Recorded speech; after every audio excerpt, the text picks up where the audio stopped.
Hey, salut les amis, c'est Ludo, j'espère que vous allez bien. On se retrouve aujourd'hui pour une nouvelle vidéo et il va s'agir d'un nouveau C'est l'été.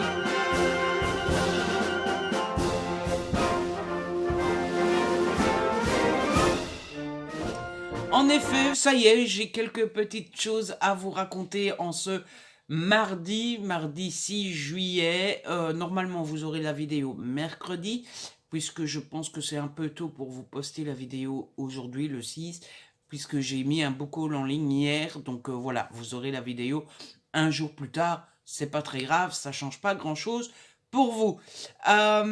Écoutez, eh bien, je vais vous raconter un petit peu ma vie pour commencer. Tout d'abord, premier constat, vous le voyez, je dois utiliser une lumière artificielle, j'ai un gros pull, etc. Je ne sais pas comment se passe l'été chez vous, mais alors chez moi, c'est une catastrophe. C'est-à-dire qu'il ne fait que dracher. Alors aujourd'hui, il pleut pas, mais il y a un vent mais à décorner les bœufs. Je crois que c'est comme ça qu'on dit. Et il fait gris, etc. Enfin bref, ça m'étonnerait pas que d'ici une heure ou deux, il se mette à pleuvoir. Donc, vive l'été. Remarquez, comme je ne supporte pas les grosses chaleurs, je ne supporte pas quand il fait 30, 35, 40 degrés. Est-ce que ça me dérange tant que ça? Je suis pas sûr.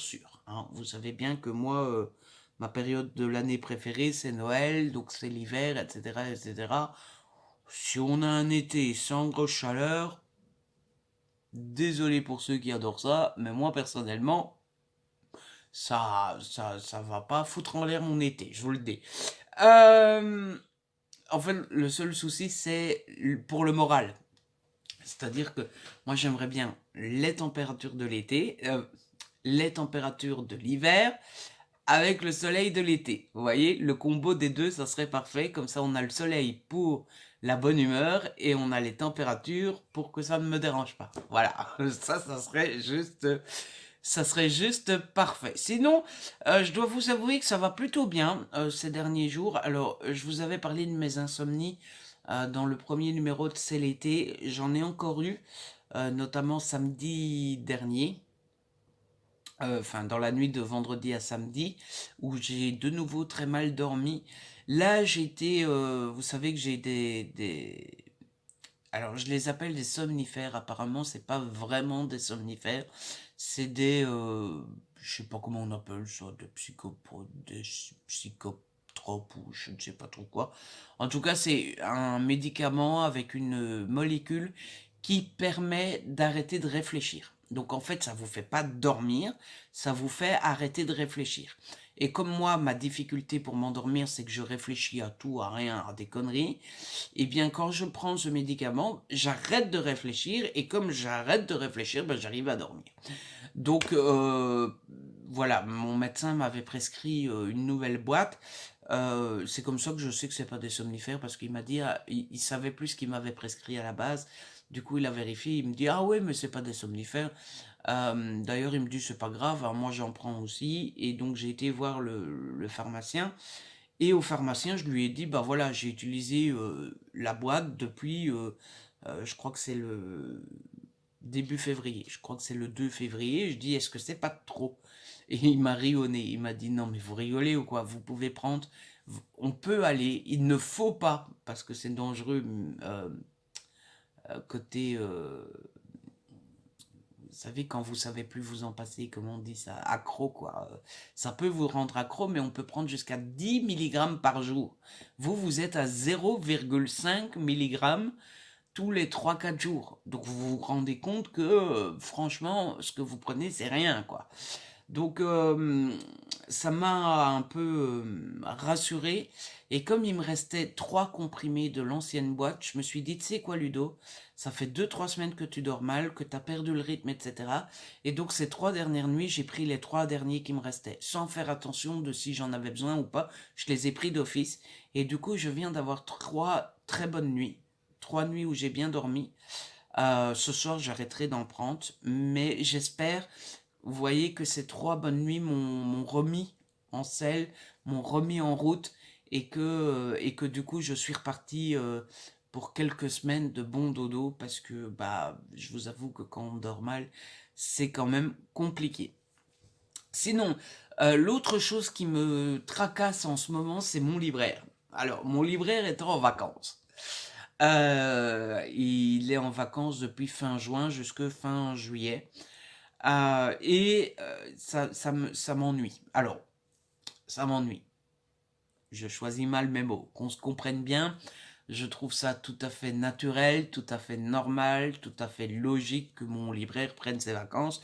C'est normal, il a droit à des vacances comme tout le monde, etc. Mais ça me perturbe.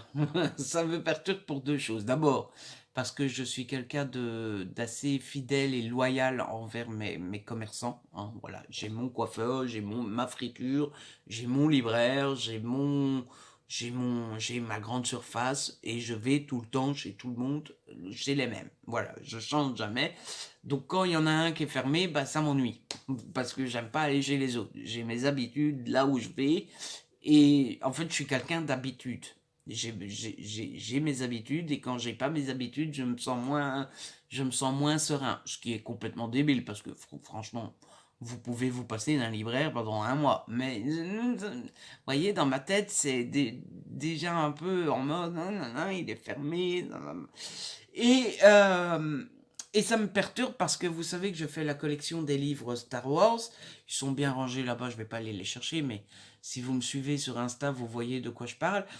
Et il y a un numéro qui sort toute la semaine. Et en fait, comme il est fermé, mon libraire ne les reçoit pas.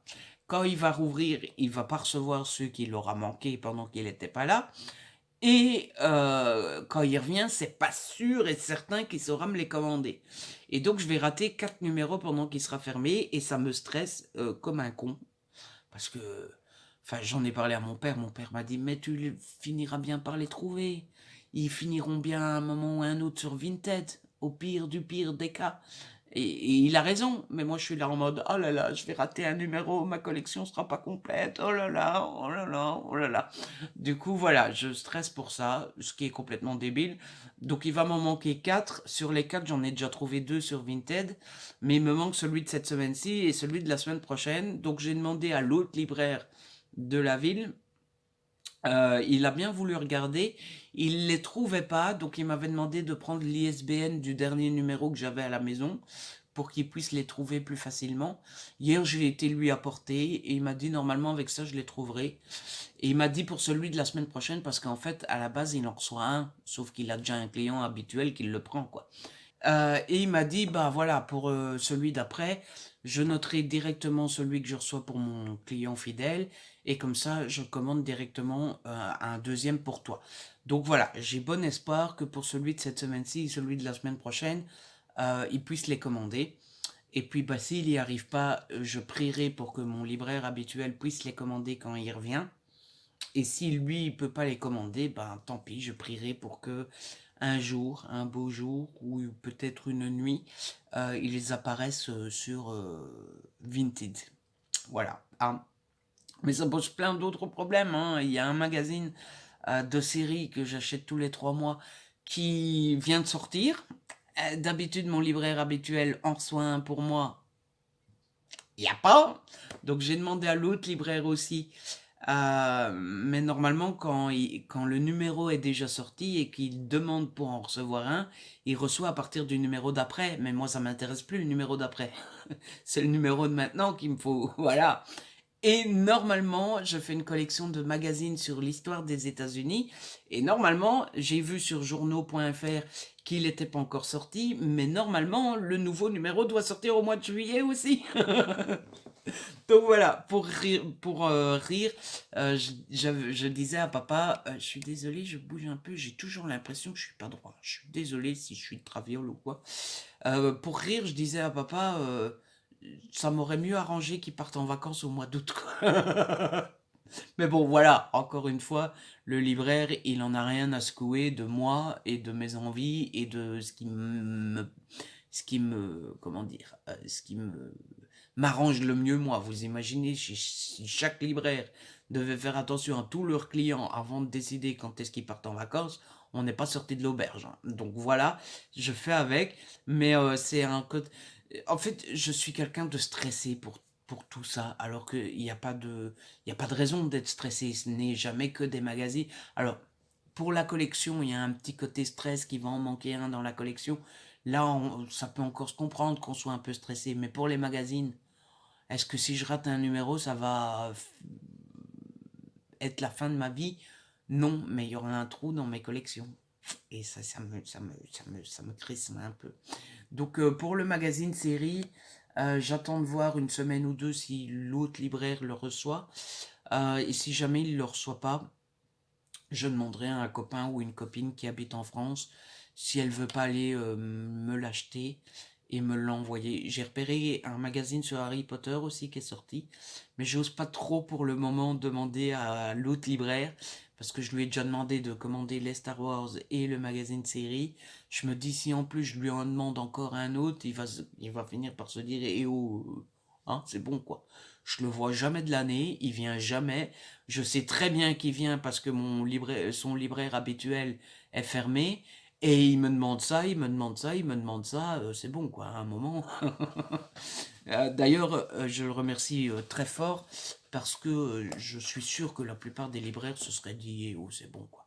Je le vois jamais de l'année, je vais pas faire des efforts pour lui. Et lui, il les fait, donc ça, c'est super cool. Donc voilà, ça c'est les deux trucs qui me tracassent ces derniers temps, mes insomnies, mon libraire qui est fermé. Encore une fois, ne me prenez pas mal mes paroles, hein. Je comprends totalement que mon libraire prenne ses vacances.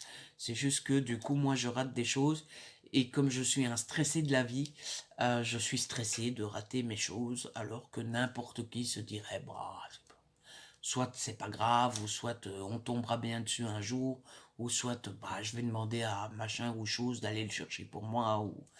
Mais moi, je peux pas m'empêcher de voilà. Ah.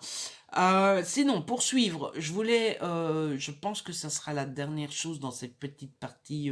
Je raconte un peu tout et rien. Je voulais vous parler un petit peu d'une chaîne YouTube que j'ai découverte. Elle s'appelle Ali des livres. J'essaierai de vous mettre le petit i, c'est à gauche le petit i.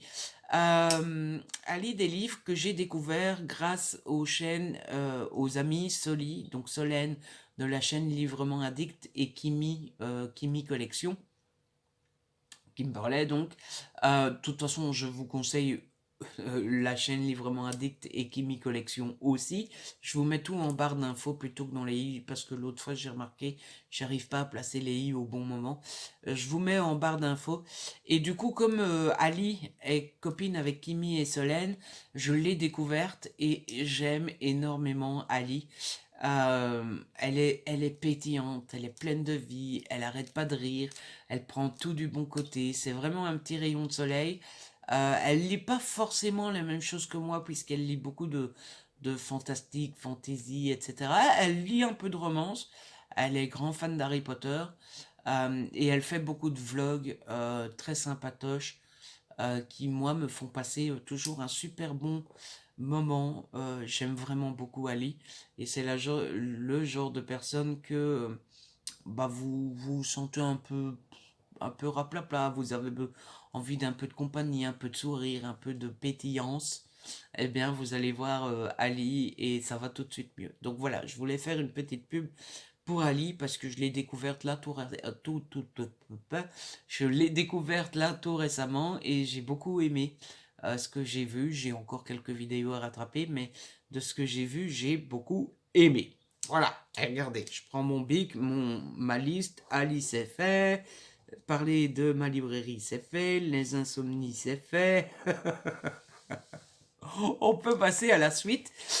Pour la suite, j'avais prévu de vous parler un petit peu, enfin de faire un point, comme dans tous les numéros de C'est l'été, sur mon roman. Alors, mon roman, comment ça se passe? Eh bien, ça se passe plutôt bien.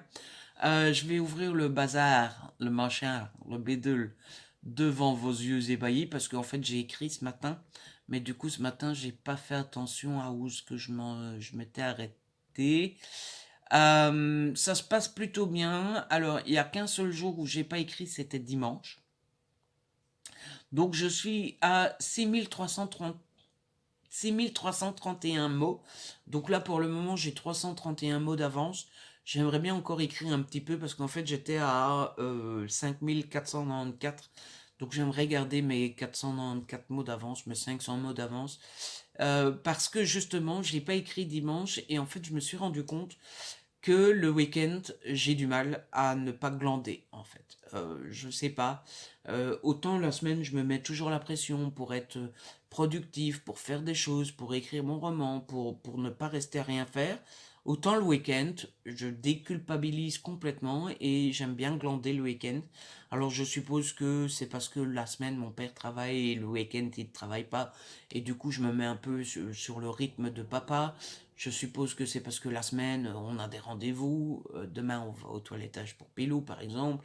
Du coup, on va devoir faire les courses aujourd'hui, puisque d'habitude, on fait les courses le mercredi.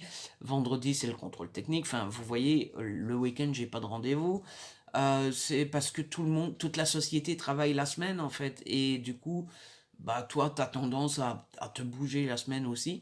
Et le week-end, j'ai du mal à écrire. Et donc, je me suis dit, ça serait pas mal, ça serait cool toujours pour garder ce quota de 1000 mots par jour, de prendre de l'avance pendant la semaine pour pouvoir écrire moins le week-end. C'est-à-dire que par exemple, ce week-end, on sera le combien ce week-end? Dimanche, on sera le 11.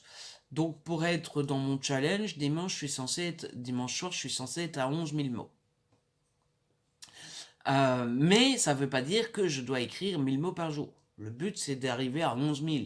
Mais si j'arrive à 11 000 le vendredi, c'est très bien. Vous voyez? Donc, j'aimerais bien prendre un peu d'avance, un peu tous les jours. Comme ça, je ne suis pas forcé d'écrire samedi, dimanche. J'attends que j'aurai le courage d'écrire quand même. Et du coup, bah, j'écrirai. Tant que je prends de l'avance, je prends de l'avance. Mais ça serait bien que à chaque fois, pendant les 5 jours de la semaine, je prenne de l'avance pour pouvoir écrire moins le week-end. Surtout qu'en général, le samedi, j'arrive encore un peu à me motiver. Mais le dimanche, j'ai un peu de mal à me motiver, à écrire. Par contre, pour ce qui est de l'histoire, de l'écriture, du rythme, etc., etc., pour le moment, honnêtement, tout boom. Voilà, j'ai pas de difficulté. Il y a de temps en temps une petite pensée qui me passe par la tête en mode mais t'es sûr que c'est bien, t'es sûr que c'est pas trop léger, etc., etc. Mais pour le moment, j'arrive à balayer la question assez facilement de mon esprit. Après, oui, mon histoire est léger, mais je pense que comédie de Noël, on n'a pas envie d'un drame, d'un machin, d'un bidule, super drama, machin. Ça reste une comédie de Noël, hein. Comédie de Noël, c'est choupidou, chouchou, mignon, tout ça, tout ça. Et deux, je pense que je serai jamais un auteur, ou peut-être quand j'aurai évolué, mais je me dis que des auteurs qui font des livres légers, sympas, euh, pas dans le drama, ça existe, ça marche très bien et c'est très bien aussi. Vous regardez Tamara Baliana ou Estelle Evry, qui sont mes copines, elles sont jamais dans le drama, dans le psychologique, etc. Ça fonctionne très bien. Donc bon, voilà, c'est pas une tare non plus. Et donc voilà. Je suppose qu'il y a certains moments, il y a des jours où ça ira moins bien, hein, parce qu'après tout, on n'est qu'au 6e jour sur 62. Donc je suppose qu'il y a des jours où ça ira moins bien, je suppose qu'il y a un moment où je vais galérer, je suppose qu'il y a des moments où les doutes vont vraiment m'assaillir, etc. Je suppose que je vais passer 2, 3 mauvais jours à me trouver très très nul et à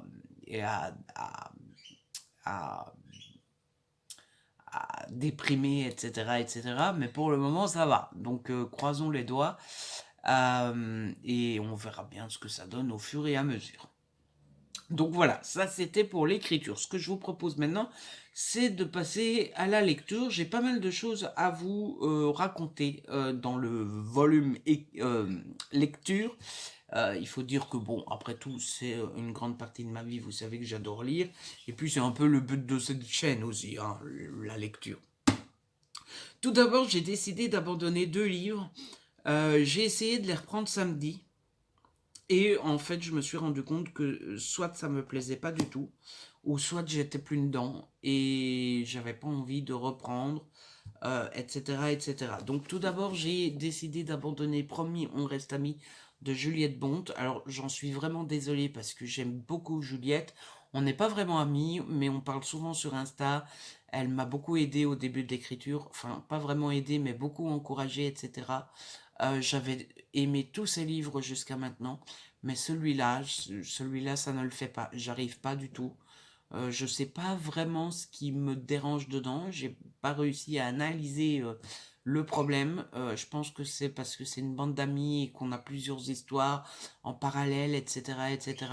C'est construit. Alors l'autrice a dit sur Insta, moi j'ai pas du tout remarqué, mais l'autrice a dit que c'était construit comme une série télé et tout ça. C'est peut-être ça qui me dérange aussi. Peut-être que je trouve que ça fonctionne pas à l'écriture.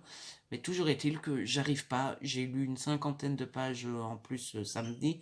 Donc j'étais page 197, un truc comme ça. Je me suis arrêté page 250, quelque chose. Et je suis pas du tout dedans. Et je me suis dit, écoute, t'as énormément à lire, tu lis beaucoup sur l'année.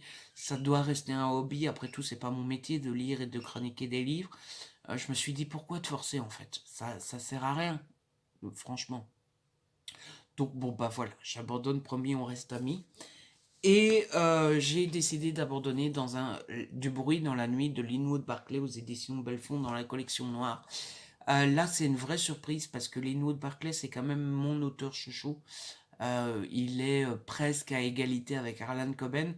Donc moi abandonner un Linwood Barclay, waouh, je n'aurais pas parié dessus dès le départ. Mais voilà, tout arrive et c'est pas parce que c'est un de mes auteurs préférés que je vais me forcer à. Il se passe pas assez de choses, c'est trop, c'est trop calme, c'est trop léger, c'est trop plat, il y a un faux rythme en fait et alors c'est intéressant parce que c'est psychologique, on se demande si le personnage invente ce qui lui arrive ou si ça se passe vraiment, si c'est quelqu'un qui le manipule ou si c'est lui qui petit à petit devient complètement fou. Mais c'est beaucoup trop lent et trop calme pour moi et du coup j'arrive pas. Donc comme pour le premier on reste amis, pourquoi me forcer? Ça sert à rien et comme quoi on peut aussi être déçu d'un de nos auteurs favoris. Voilà, franchement j'ai pas envie de me forcer, je pense que vous comprendrez. Là aussi j'ai lu, je pense que j'ai lu moins que 50 pages, j'ai lu une trentaine de pages. Mais enfin bon, ça fait déjà 130 pages sur les 400. Si j'arrive pas à rentrer dedans après 150 pages, enfin je suis pas du genre à me forcer pendant 300 pages moi, donc voilà. Deux abandons, mais j'ai trois lectures dont je dois vous parler. Alors deux que je viens de finir et un que j'ai fini il y a un moment. En fait, avant de commencer enfin après avoir commencé l'été, je me suis rendu compte que j'avais toute une liste de romans que j'avais déjà fini et dont je devais vous parler en update lecture. Sauf que bah, je vous ai dit, j'ai pas envie de faire d'update lecture pendant l'été. Et donc je me suis dit, bah, je vais incorporer à chaque numéro de C'est l'été un livre que j'ai lu avant. Comme ça, j'en fais la chronique, je peux les envoyer à la maison d'édition, mais je m'ennuie toujours pas à faire les updates puisque j'ai pas envie. Je me rends compte depuis le début que ça fait pas très esthétique, que j'aurais mieux fait de le retirer, mais je viens seulement de m'en rendre compte. Écoutez, c'est comme ça. C'est la lanière de la protection de mon appareil photo. Oui, j'ai un appareil photo. Non, je ne l'utilise jamais parce que, en fait, le lecteur de carte mémoire de mon ordi ne va plus. Donc, je dois m'acheter un lecteur de carte mémoire. Et comme je suis radin, je ne l'ai toujours pas fait. Donc, je ne sais pas utiliser mon appareil photo. Donc, le premier livre que j'ai terminé récemment, c'est Embrassons-nous sous les étoiles de Sarah Morgan aux éditions Harlequin dans la collection E.H. Je vous en avais déjà parlé, mais très brièvement. Donc, c'est l'histoire d'un côté, on a Jack, qui est le héros principal, de l'autre côté, on a Flora. Jack est dans un moment un peu difficile de sa vie, puisqu'il vient de perdre sa femme. Sa femme est morte il y a un an.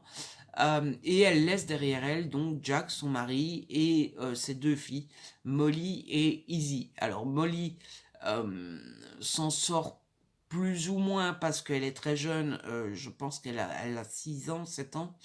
Donc elle se rend compte de ce qui se passe, sa maman lui manque, elle est très triste, etc. Mais bon, elle a 7 ans, donc à cet âge-là, on passe un peu plus vite à autre chose, etc.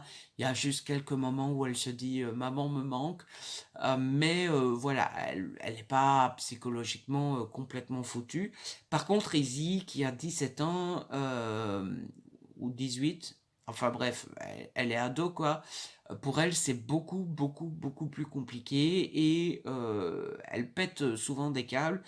Euh, Surtout à partir du moment où Flora rentre dans leur vie. En fait, Jack rencontre Flora, ils tombent très vite amoureux, ils se plaisent très vite, sauf que ben Flora va rentrer petit à petit dans la famille.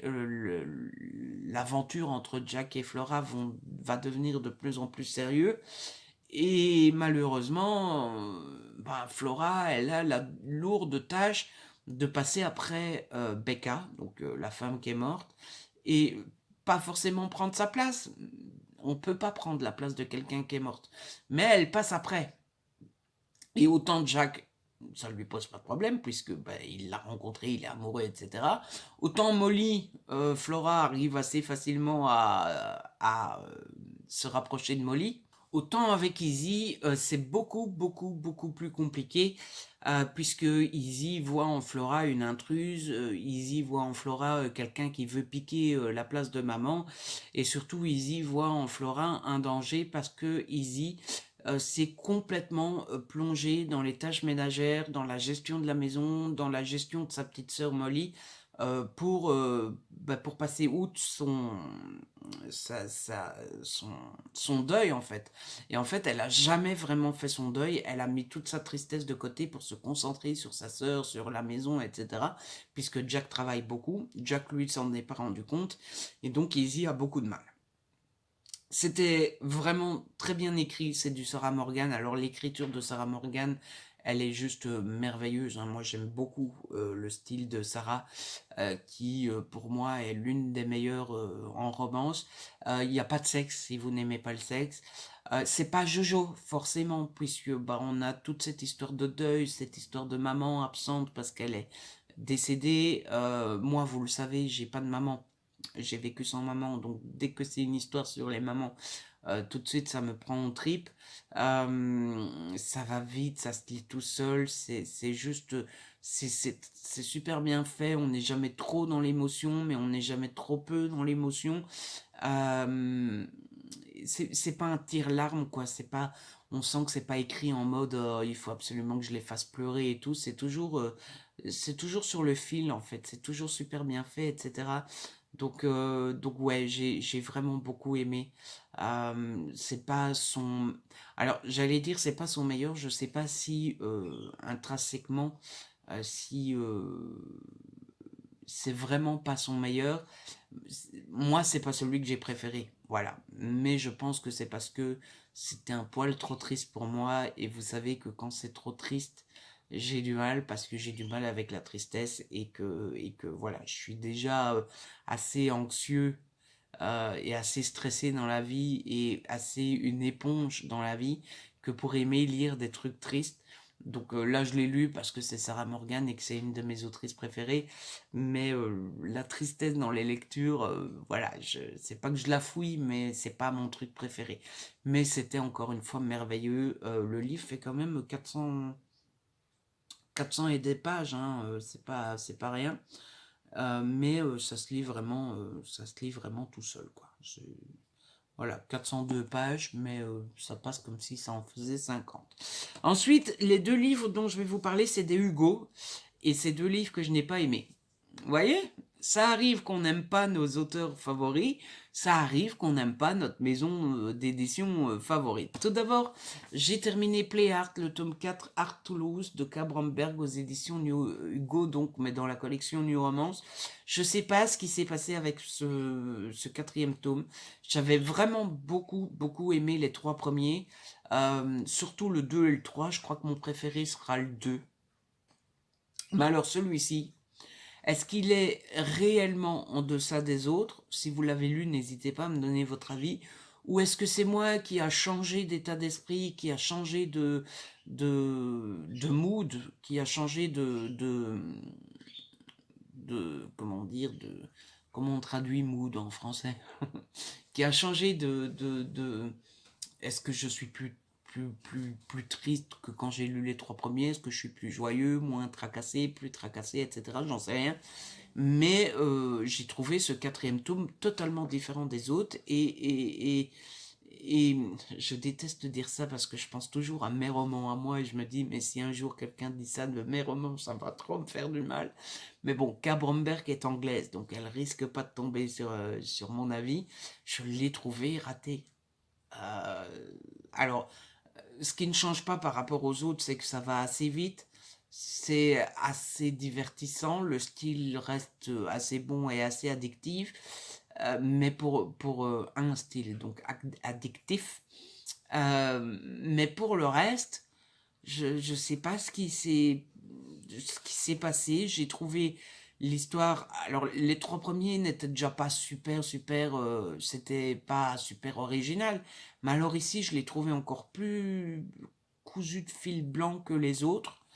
J'ai trouvé que l'histoire entre les deux personnages était ratée en fait. Enfin, je trouve que ça va trop vite, beaucoup trop vite. Alors, en général, ça me dérange pas quand ça va vite, mais alors sur celui-ci, j'ai trouvé que waouh et mollo les gars. Enfin, en fait, ils se rencontrent dans un bar. Le lendemain, ils couchent ensemble. Le lendemain, ils ont un rendez-vous. Et après ce rendez-vous-là, c'est l'amour fou. Elle peut plus s'empêcher de penser à lui. Elle peut plus. Alors, je veux bien qu'après un coup d'un soir et un rendez-vous, on ait un crush, on se dit ah oui, il pourrait bien me plaire, etc. Mais là, je sais pas, pendant ma lecture, j'avais l'impression que ça y est, quoi, je suis prête à le demander en mariage, quoi. Alors, d'habitude, elle se laisse pas enfermée dans une relation. D'habitude, elle ne se laisse pas approcher par les mecs. D'habitude, elle s'en fout totalement. D'habitude, enfin voilà quoi. Moi et les mecs, c'est juste un coup et puis c'est tout et je m'en fous, etc. Et donc on passe de un je m'en fous des mecs, je veux pas m'accrocher, je veux juste faire l'amour, j'allais utiliser un autre mot, une fois et puis c'est tout, et dès que ça devient sérieux, je me barre, etc. Ah, oh là là, il est génial, je peux plus m'empêcher de penser à lui, c'est l'homme parfait, machin, bidule, bazar. Euh, Tout ça en 2 fois, quoi. Il se voit 2 fois et ça y est. Et j'ai trouvé ça non, non, c'est pas possible. Donc voilà, j'ai été et pour tout le reste, alors oui, un des points positifs, c'est qu'il y a des petits rendez-vous comme ça qui, pour le coup, sont originaux, où c'est assez mignon, où ils se badinent pas mal, où ils se taquinent pas mal, où ils le flirtent, etc. Donc ça, c'était réussi. Mais pour le reste, alors oui, il y a un secret, mais le secret, on le devine tout de suite. On devine tout de suite comment les deux vont réagir. Ouais, ouais, non, je j'ai pas du tout été convaincu. C'est bien dommage parce que comme je vous disais, j'avais adoré les 3 premiers. J'aurais aimé aimer ce 4e pour aimer la saga. Alors, l'une parmi vous m'a dit qu'il y avait d'autres tomes de prévus. Je ne sais pas du tout si c'est vrai. J'ai pas trouvé l'info sur internet. Hugo ne nous a rien dit, etc. Donc on verra. S'il y a d'autres tomes, je les lirai avec plaisir. Ça me permettra de rester sur un autre souvenir que cette déception. Et l'autre Hugo dont je devais vous parler, c'est Is It Love. Donc je crois que c'est le 6e de la saga. Cette fois-ci, on se concentre sur Daryl. C'est écrit par Kalikis et c'est toujours dans la collection New Romance et j'ai pas du tout aimé non plus. Alors, j'ai pas aimé à cause d'un détail, mais un fameux détail, un gros détail, je trouve. Alors, pour ce qui est du style, c'est la première fois que je lisais l'autrice, j'ai beaucoup aimé. J'ai trouvé son style tout aussi efficace que les 5 autres autrices qui ont fait le reste de la saga. Enfin, je pense qu'elles sont 4 parce qu'il y en a une qui a fait 2 tomes. J'ai trouvé le système, enfin, l'idée toujours aussi cool de prendre les jeux vidéo, d'en faire des romans. J'ai adoré retrouver Carter Corp, qui est l'entreprise où tout ce beau monde travaille. J'ai adoré retrouver des personnages qu'on connaît déjà, comme la méchante directrice RH. Il y a quelqu'un qui chipote devant la maison, je sais pas ce qu'il fout Faye, mais... j'ai adoré retrouver je vais pas retrouver son nom maintenant. Le meilleur ami là qui travaille, Matt, qui est juste mon personnage préféré de la saga. Enfin bref, j'ai vraiment beaucoup aimé beaucoup de choses. J'ai bien aimé le personnage, l'homme, le héros, qui est assez mystérieux et on a envie d'en apprendre plus. Par contre, l'héroïne, quoi, une catastrophe. Alors on peut pas en vouloir à l'autrice parce que je suis sûr qu'elle a eu un cahier des charges et qu'elle a été obligée de suivre le caractère des personnages du jeu, mais alors l'héroïne, une cata, mais sans nom. Vraiment. Alors, je vous donne la situation vite fait. L'héroïne principale s'appelle Lexi. Lexi a un frère qui a tendance à faire un peu des conneries. Là, il fait la connerie de trop, c'est-à-dire qu'il vole une voiture de luxe, vous savez, le genre de voiture qui vaut pas 50 euros, quoi, hein, qui vaut 2, 3, 400 000 dollars, etc. Et en plus de ça, dans la voiture, il y avait de la drogue. La voiture appartenait à un grand brigand, à un grand chef de gang, etc., etc. Du coup, le frère de Lexi doit à ce grand membre de gang, à ce grand chef de gang, un demi-million.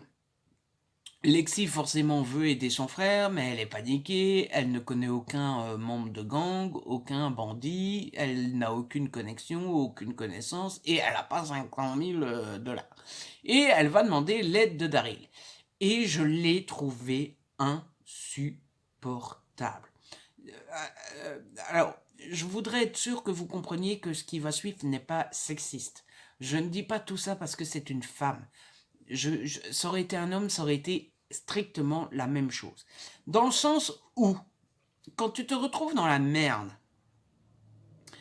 c'est son cas, et que tu vas voir quelqu'un qui connaît le milieu, quelqu'un qui sait comment faire pour t'aider, quelqu'un qui connaît les dangers surtout, et que tu ne l'écoutes pas, immédiatement tu te retrouves encore plus en danger et encore plus dans la merde. Et c'est ce qui se passe avec Lexi. C'est-à-dire que à un moment, Daryl l'emmène voir le grand méchant, et Daryl lui dit surtout tu restes à côté, surtout tu te tais, surtout tu ne dis rien, surtout enfin voilà quoi, limite tu le regardes pas dans les yeux, etc. Et évidemment, Lexi peut pas s'empêcher de parler, de faire la maline, de presque insulter le méchant, etc. Résultat, elle se retrouve avec un flingue sur la tempe. Évidemment, elle passe à ça de... Autre exemple, à un moment, Daryl lui dit on prend ma caisse. Il a une grande voiture de luxe aussi qui va super vite et tout ça, parce que Daryl sait très bien qu'il leur faut une voiture qui va vite au cas où il faut s'enfuir, etc. Et évidemment, Lexi monte sur ses grands chevaux, et pourquoi je devrais t'écouter, et pourquoi il faudrait tout le temps prendre ta voiture, elle veut prendre sa voiture qui est une petite cacahuète de couleur turquoise. En plus, ça la fait bien rire que le grand mec sexy Daryl rentre dans la petite voiture turquoise, etc. Résultat, ils se font poursuivre, et résultat, ils se font rattraper par les méchants parce que sa voiture n'est pas assez puissante pour pouvoir s'enfuir.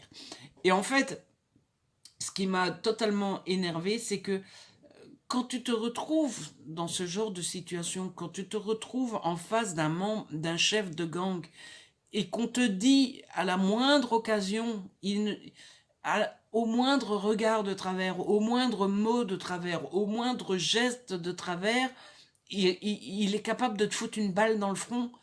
Mais purée, mais tu écoutes ce qu'on te dit et tu te tais. Et vous voyez, c'est là où je veux en venir, que c'est pas sexiste, que c'est pas parce que c'est une femme. Je dis pas qu'elle doit se taire parce que c'est une femme et qu'une femme sait moins faire qu'un homme. Je dis qu'elle doit se taire parce que quand tu vas dans ce genre de milieu, que c'est dangereux, etc., on te dit de la fermer, tu la fermes. Que tu sois une femme ou un homme, ça change rien.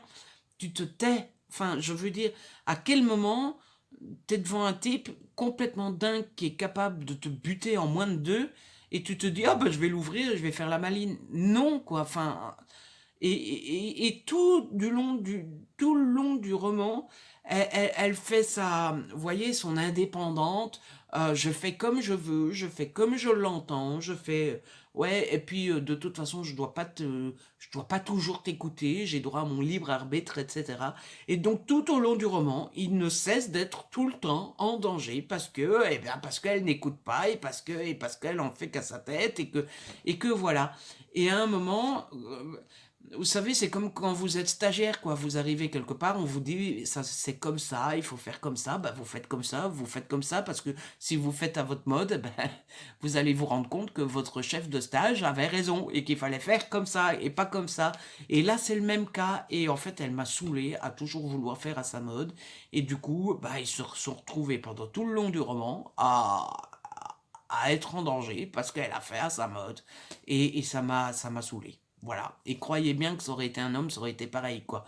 À un moment, quand tu te retrouves dans un milieu dangereux que tu connais pas et que tu as à côté de toi quelqu'un qui connaît comment ça se passe, qui connaît comment il faut agir et qui connaît surtout la personne qui est en face de toi et qui te dit fais comme ça sinon ça risque de mal se passer.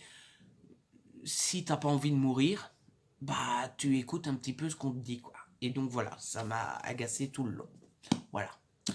Donc ça c'est fini pour les romances. J'ai lu deux petites BD. Alors sur les BD, sur une des BD, je vais aller assez rapidement. Il s'agit de Les Sirènes de Gotham. Alors c'est aux éditions Urban Comics. Vous savez, en ce moment, cet été, il y a une opération qui permet d'avoir 10 titres d'Urban Comics à 4,90 €. Donc j'en ai profité pour le moment, j'en ai acheté 6. Normalement, je vais faire les courses aujourd'hui. Je pense que je vais aller chercher les 4 qui me manquent. J'ai beaucoup aimé, mais ça se voit que je suis pas habitué aux comics. C'est-à-dire qu'il m'a manqué quelques références, j'ai pas toujours tout bien compris. Par exemple, le type là, Enigma, je pense qu'il s'appelle, celui qui fait des énigmes avant de tuer les gens. Je savais pas qu'il s'appelait le Sphinx. Je me suis dit, ah bon, bah dites donc, depuis quand? Vous voyez? Et puis surtout, il y a une idée de départ, et c'est là que je me dis que c'est peut-être parce que je suis pas habitué aux comics, mais à la fin de la lecture, et encore maintenant quand j'y pense, j'ai l'impression qu'on n'a pas la réponse du problème de base. Et vous savez, quand j'ai fermé le truc, je me suis dit, mais est-ce qu'on n'a vraiment pas la réponse? Ou est-ce que c'est moi qui n'ai pas compris tellement je suis pas habitué en fait? Vous voyez? Pourtant, c'est marqué récit complet, donc normalement on devrait avoir la réponse, mais j'ai dû passer à côté du machin. Voilà. Donc, si jamais vous connaissez l'histoire, n'hésitez pas à venir me voir en privé. Ne spoilez pas en commentaire, hein. Venez voir en privé. Sinon, pour le reste, franchement, je vais pas y passer un quart d'heure, mais j'ai passé un bon moment. J'ai pas vu le temps passer, parce que bon, ça prend quand même un peu de temps à lire, hein. Il y a pas mal de cases, c'est écrit tout petit et tout. Donc j'ai quand même pris 2 3 heures à le lire, mais j'ai pas vu le temps passer. J'ai passé un bon moment, etc. Et ça m'a rendu curieux de découvrir les autres titres de la collection. Donc je vais tous les lire. Et puis voilà, la seule chose que je me suis dit, c'est est-ce que j'aime assez que pour avoir envie de tous les garder, etc. Je ne sais pas, mais on verra plus tard. Si plus tard j'ai pas envie de les garder, je les donnerai ou je les vendrai. Mais bon, vendre, je les ai payés 4,90, je vais les vendre combien? 2 €? Ouais, bon. Donc on verra bien, mais j'ai passé un bon moment et donc voilà, c'est le moment aussi de vous faire une petite pub. Si jamais vous n'étiez pas au courant, c'est dans les grandes surfaces. Normalement, on les trouve au Carrefour, moi je les trouve au Trafic. Donc si jamais ça vous intéresse, eh bien n'hésitez pas à aller jeter un petit coup d'œil. Et la deuxième BD que j'ai lue, c'est Dino Park de Plumerie et Bloss. C'est aux éditions Bambou et j'ai passé un bon moment avec cette BD là aussi. Alors, autant ne pas y aller par quatre chemins, hein, c'est Jurassic Park en BD, tout simplement, hein. Franchement, il n'y a pas de secret, mais c'était plutôt assez sympatoche, assez réussi. J'ai plutôt bien aimé les dessins, je vais vous montrer un petit peu, vous me direz ce que vous en pensez. Mais j'ai trouvé les dessins plutôt jolis et plutôt réussis. Et donc, l'histoire de la BD, comme je vous disais, c'est Jurassic Park. On a réussi à refaire des dinosaures et donc on les a mis dans un parc d'attractions et on suit la vie quotidienne du parc d'attractions, tout simplement. Voilà. Et donc, l'idée de la BD, c'est que ce sont à chaque fois des gags d'une page. Donc, vous pouvez lire un gag par-ci, un gag par-là. Vous voyez, à chaque fois, vous avez le titre, le gag, et puis vous passez à un autre gag. Moi, j'ai passé un plutôt bon moment. Alors, pour être tout à fait honnête, c'est jamais des gags qui me font hurler de rire ou qui me font éclater de rire, mais ça me fait à chaque fois beaucoup sourire. En bon belge que je suis, je pense que c'est les blagues, les blagues, comment dire, absurdes qui me font le plus sourire, parce qu'il y a quand même des situations parfois où tu te dis mais où est-ce qu'ils ont été chercher ça. Donc ça c'est plutôt réussi. C'est sans doute ce qui a fait aussi que j'ai passé un bon moment. Et il y a plusieurs petites choses assez intéressantes à l'intérieur.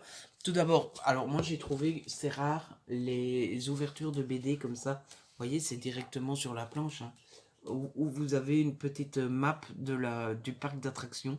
Et je trouve que c'est assez rare de... Je ne sais pas comment s'appelle cette partie-là de la BD. Ça doit sûrement porter un nom. Mais je trouve que c'est assez rare que ça soit aussi joli et aussi bien fait. Donc ça, j'ai déjà beaucoup aimé. Et les petits plus en plus, c'est les petits carrés comme ça. En fait, vous avez régulièrement dans la BD, à la fin d'un gag, le nom du dinosaure. Et en fait, on vous donne sa hauteur, sa largeur, son poids, la signification de son nom, son régime alimentaire, ses origines et un petit texte sur la petite originalité du dinosaure dont on parle. Donc voilà, vous avez plusieurs petits cadres comme ça tout au long de la BD. Je trouve ça cool si jamais vous vous intéressez aux dinosaures, ou même pour intéresser les enfants, quoi, hein, parce que les dinosaures, ça doit plaire aux enfants aussi. Je dis ça doit plaire parce que j'ai pas d'enfants, donc j'en sais rien, mais je suppose que ça fait partie des sujets qui sont particulièrement aimés des enfants. Et puis vous avez aussi plusieurs pages, je suis en train de chercher, informatives de ce style-là dans la bande dessinée pour en apprendre plus. Alors ici par exemple vous avez peut-on recréer un dinosaure, et ça part de la fameuse question de Jurassic Park. Donc on vous raconte que dans Jurassic Park on a créé les dinosaures en trouvant de l'ADN de dinosaures dans des moustiques qui ont été fossilisés, et donc on a repris l'ADN et on a recréé les dinosaures. Et donc on se demande si dans la réalité, dans notre réalité, ça serait faisable aussi. Et donc voilà, on vous explique si c'est faisable ou pas, et le pourquoi du comment c'est faisable ou pas. Forcément, je vous donnerai pas la réponse, sinon ça ne sert plus à rien de lire la BD. Mais donc voilà, j'ai passé un très bon moment avec cette BD, et franchement, je vois qu'il y a un petit 1 là, donc il devrait y avoir d'autres numéros. Je lirai les autres numéros avec grand plaisir. Les deux derniers livres dont je dois vous parler dans cette longue partie lecture, j'espère que je vous passionne quand même un petit peu, un minimum, hein, que vous n'êtes pas déjà tous endormis. C'est mes deux lectures en cours que je voulais vous montrer. Tout d'abord, je suis en train de lire un petit thriller. Je suis en train de lire À la folie, pas du tout, de M.J. Erlich aux éditions Les Escales. Je vous en parlerai plus en détail quand je l'aurai fini, hein. Là, je suis page 120. Mais bon, M.J. Erlich, c'est déjà le 7e tome avec Helen Grace. C'est une saga que j'aime beaucoup, en grande partie parce que j'aime beaucoup le personnage d'Helen Grace, que je trouve super réussi. C'est le genre badass qui ne se laisse pas faire, qui en a connu d'autres, etc., etc. Et j'aime beaucoup M.J. Erlich parce que c'est un peu comme James Patterson en fait. Ça va très vite, on perd pas de détails on perd pas de temps dans les détails. Ça va droit au but. C'est phrase, point. Ça, c'est très boum, boum, boum. C'est très rythmé. Les chapitres sont très très courts, hein. Les chapitres font 1, 2, 3, 4 pages maximum. Bah voilà, vous voyez, je suis au début d'un chapitre. Voilà, le chapitre fait ça. Et je suis pas 120, je suis déjà au chapitre 41. Donc vous voyez, c'est vraiment des tout petits chapitres. L'idée du livre est assez originale c'est une journée. Voilà, la journée commence à 7h05 et on suit heure après heure, minute après minute, ce qui se passe dans la journée, et on suit en fait une enquête, mais qui est vraiment en même temps que les faits se passent, puisqu'en fait il y a deux personne, un homme, une femme. J'entends plein de boucans. Je sais pas si c'est quelqu'un qui fait du bruit devant la maison ou si c'est parce qu'il y a du vent et que ma maison fait du bruit. Parce que comme j'ai une vieille maison, ça craque de partout. Euh, donc on a deux méchants, un homme et une femme qui se promènent en ville et qui tuent des gens. Mais ça n'a pas l'air d'être des terroristes en mode on tire dans le tas, quoi. Ils ciblent vraiment leurs victimes. Et donc d'un côté on suit les deux méchants qui tuent les gens et de l'autre côté on suit Hélène et son équipe qui essaye de rattraper les méchants et qui essaye de comprendre pourquoi ils font ça et quelle sera leur prochaine victime, etc. Bref, j'aime beaucoup, mais je vous en parlerai au prochain C'est l'été plus en détail. Et ma deuxième lecture en cours, c'est The Beast, puisque je suis toujours dans Crescent City de Sarah J. Maas. Donc c'est le tome 1, Maison de la Terre et du Sang. C'est mon premier fantasy, et j'aime beaucoup. Voilà, je suis page 115, et c'est trop méga trop cool.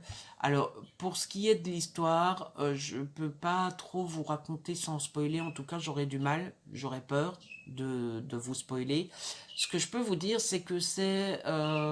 alors, il y a deux choses que j'aime bien. Enfin, il y a une grosse chose que j'aime bien et l'autre avec laquelle j'ai du mal.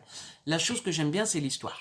Franchement, on suit l'histoire de Betty, qui est truc muche. Elle s'occupe en fait d'archives et elle est à la recherche d'un artefact qui s'appelle le corps.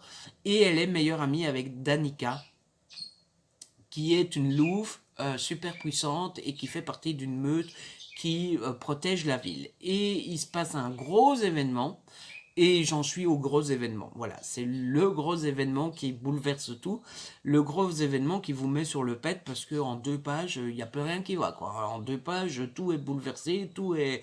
Et j'étais là en mode, non mais, non mais allô, quoi. Vous voyez, c'est... Oh. Donc voilà, j'aime beaucoup l'histoire.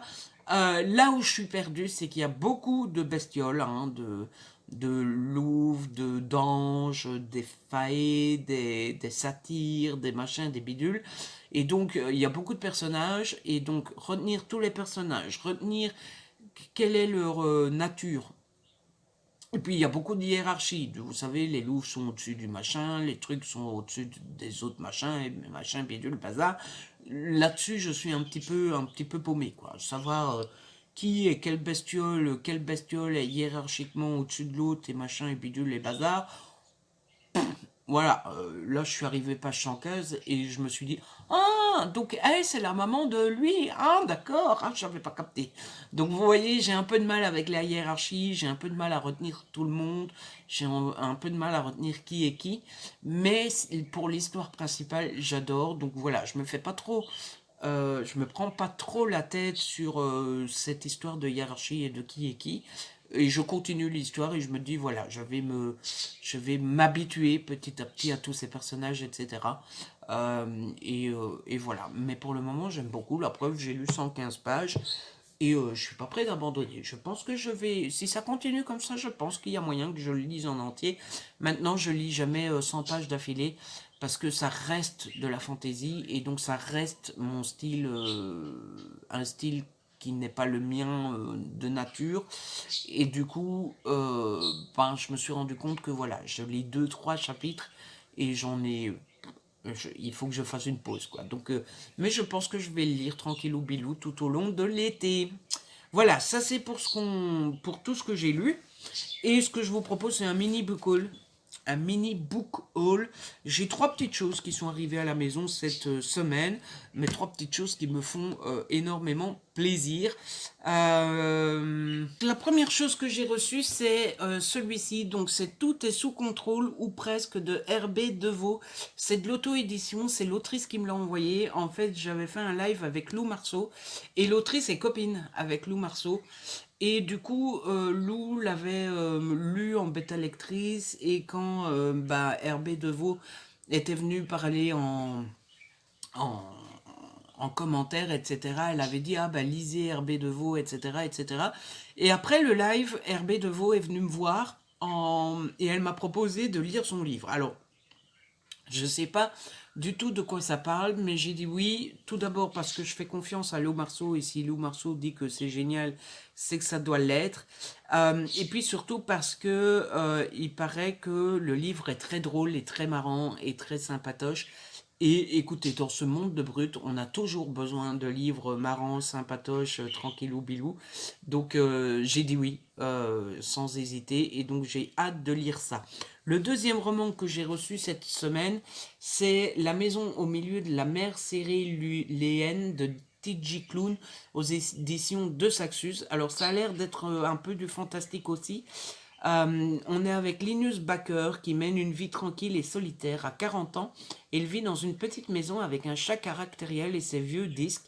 En tant qu'agent du ministère de la Jeunesse magique, il doit s'assurer du bien-être des enfants dans les orphelinats supervisés par le gouvernement. Mais lorsqu'il est convoqué de manière inattendue par les cadres extrêmement supérieurs, il se voit confier une mission curieuse et hautement secrète, se rendre sur l'île de Marsyas, dans un foyer où réside 6 dangereux pensionnaires. Obligé de mettre ses craintes de côté afin de rédiger un rapport objectif sur l'établissement, Linus va vite comprendre que les enfants ne sont pas le seul secret que referme l'île.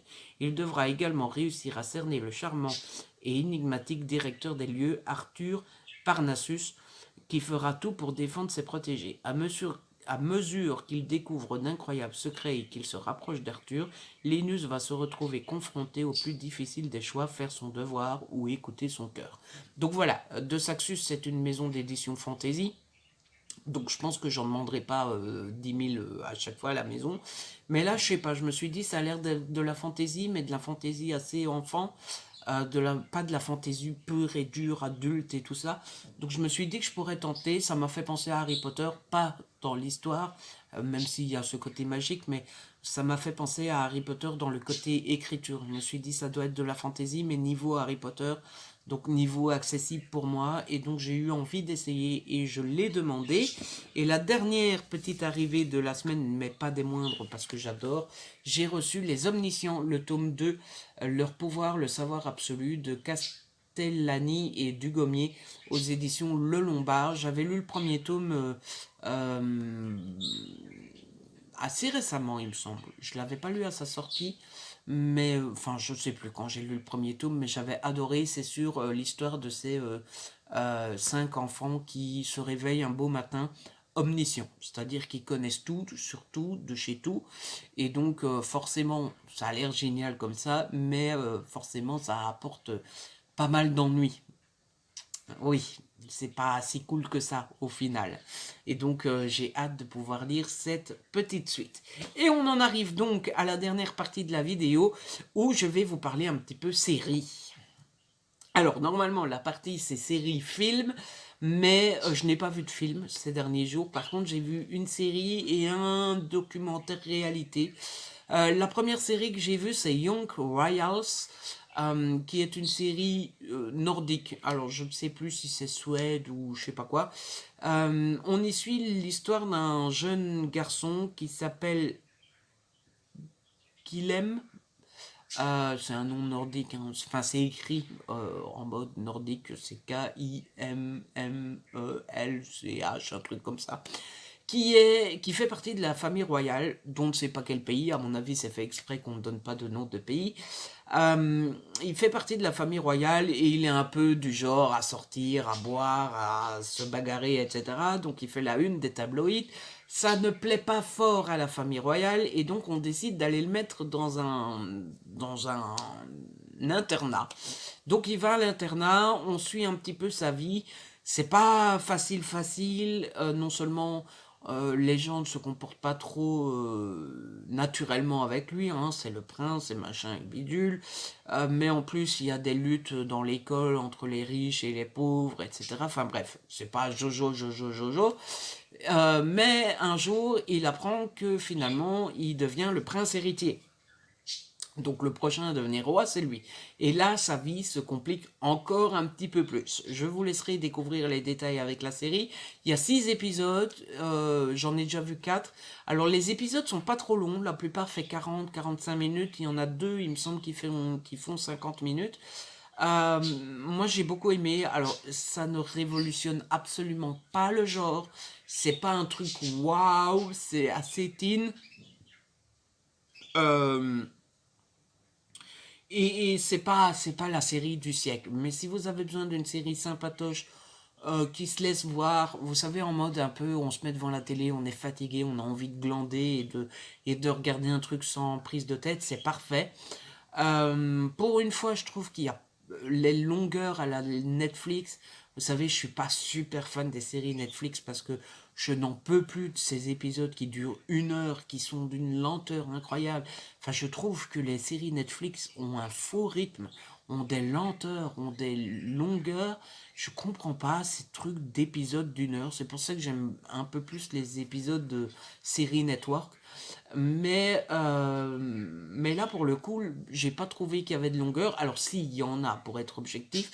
Mais pour le coup, pour une fois, j'ai trouvé qu'ils étaient pas si dérangeants que ça, ces longueurs. Donc, j'ai passé un super bon moment.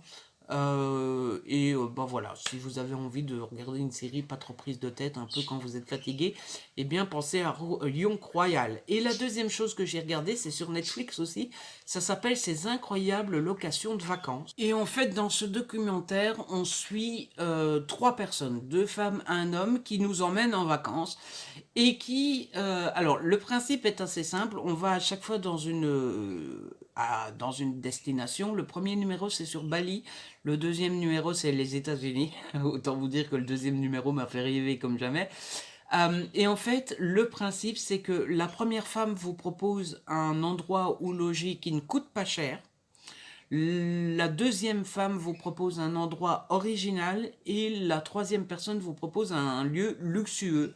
Et donc, par exemple, dans le premier numéro, bah, il nous montrait un hôtel.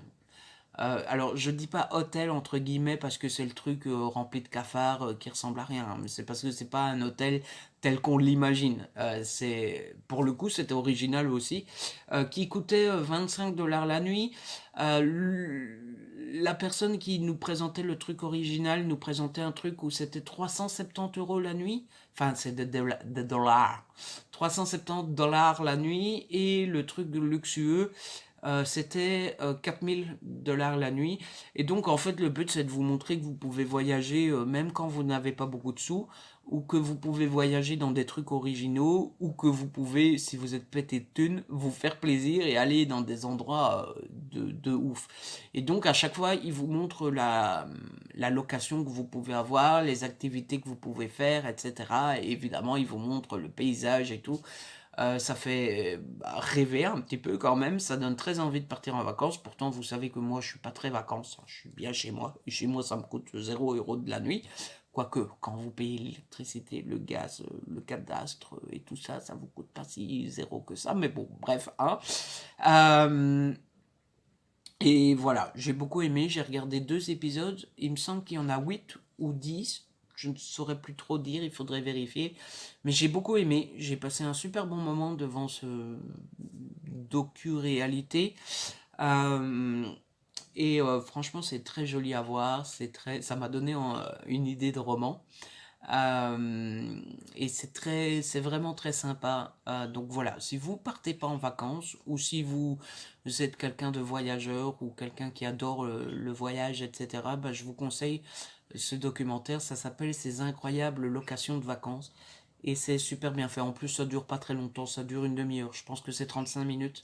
Donc c'est super cool. Voilà, donc voilà ce que j'avais à vous dire sur mes petits visionnages de ces derniers jours. J'ai pas regardé d'autres grand choses.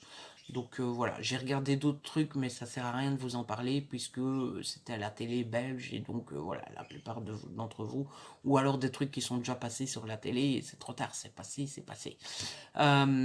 Et donc, je pense qu'on va pouvoir clôturer la vidéo tout doucement, mais il est peut-être un peu temps. Je vous avoue que je sais pas du tout combien de temps aura duré cette vidéo parce que j'ai dû transférer plusieurs fois parce que j'ai pas beaucoup de mémoire sur le téléphone. Il faudrait bien que je fasse une fois un tri des applis, etc., que j'en désinstalle certaines, etc. mais j'ai l'impression que j'ai été plutôt long et que j'ai pas mal parlé, mais j'espère que ça vous a plu tout de même et que j'ai réussi à vous passionner un petit peu, un minimum, et que vous aurez passé un bon moment devant cette vidéo. En tout cas, si c'est le cas, n'hésitez pas à la liker, à la partager, n'hésitez pas à me laisser un petit commentaire, vous savez que j'adore vous lire. Si ce n'est pas encore fait, abonnez-vous, c'est gratuit et ça fait plaisir. On se retrouve très vite pour une nouvelle vidéo. D'ici là, prenez soin de vous et de ceux que vous aimez.